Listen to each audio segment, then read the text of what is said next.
In this video, I'll show you how you can speed up your PC. Now the first thing that I suggest you do is you come here and search for delete temporary files. Come in here and then choose temporary files.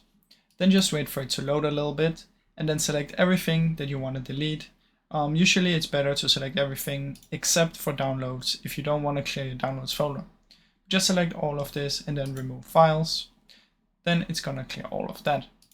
After that, what you should do is come here and search for run, type in %temp%, click anywhere and Control A, then press delete. If this pops up, just press skip, check this little box and press skip for all that we need to do. Then you can close it down. Then search for run and type in temp without the percentages and do the exact same. Skip for all the ones here and just like that.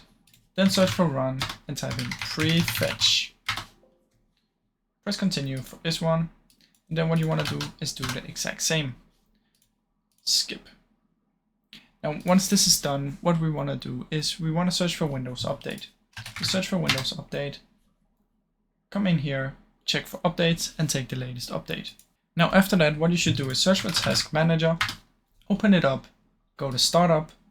And in here you want to disable everything that you don't need for the startup, like Skype, Xbox, whatever.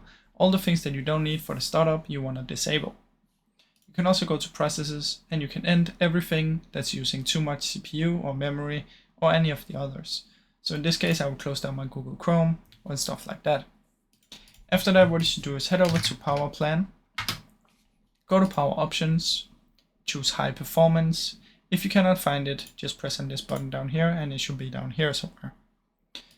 After that, you should go to Device Manager, Display Adapters, update your graphics card, update driver right here, and then that should be good to go. Now another thing you can do is search for View, Advanced System Settings. In here, head over to Advanced, find Performance and click Settings. And in here you can choose to adjust for the best performance. After you've done all of this, just restart your PC and now it should hopefully be much faster. Now, keep in mind you need to clear your recycle bin for all the stuff that you just deleted, but after that, it should hopefully be much faster. Now, I really hope you enjoyed this video. If you did, please leave a like and subscribe as it helps me out a ton. Thank you so much for watching.